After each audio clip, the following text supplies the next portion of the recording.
शापित छाया, एक डरावनी कहानी।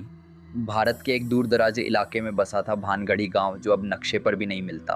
पुराने लोग कहते हैं ये गांव एक रात में गायब हो गया था, जैसे जमीन ने उसे निगल लिया हो। उस गांव में एक हवेली थी, चंद्रमणि हवेली, जिसके चारों ओर कटी फटी मूर्तियां, जले हुए पेड़ और वीरान कुएं थे।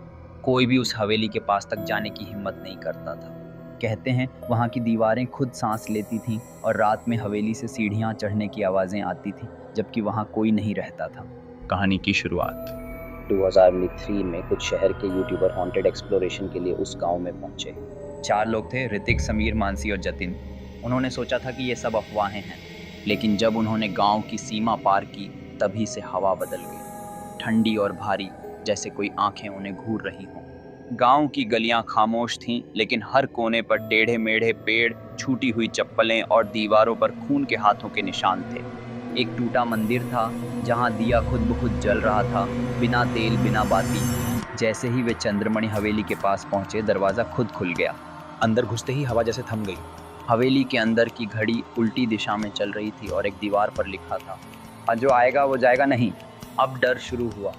जैसे ही उन्होंने कैमरा चालू किया, अचानक लाइट चली गई। अंधेरे में एक कोने से किसी के गीले पैरों की आवाजें आने लगी। ऋतिक ने टॉर्च मारी।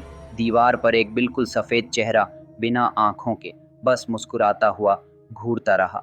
जतिन डर के मारे भागा, लेकिन जैसे ही वो हवेली के बाहर भागा, मिट्टी में धंस गया और चीखते चीखते उसकी आवाज गायब हो गई। अब बचे 3।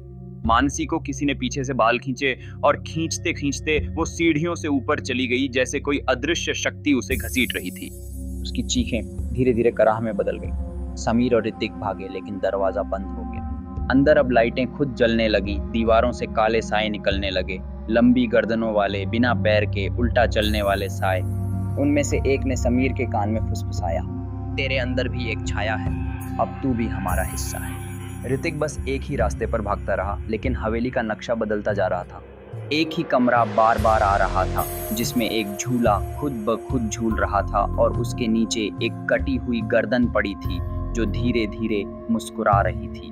अंतिम मंजर। अगली सुबह जब पुलिस पहुंची तो हवेली खाली थी, सिर्फ एक कैमरा मिला।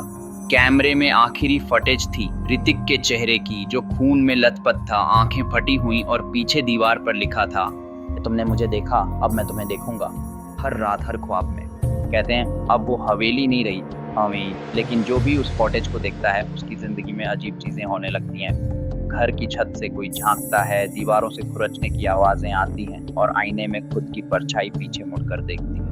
अगर आप अब भी अकेले बैठे हैं तो एक बार खिड़की के बाहर जरूर झांक लें, शायद कोई देख रहा हो।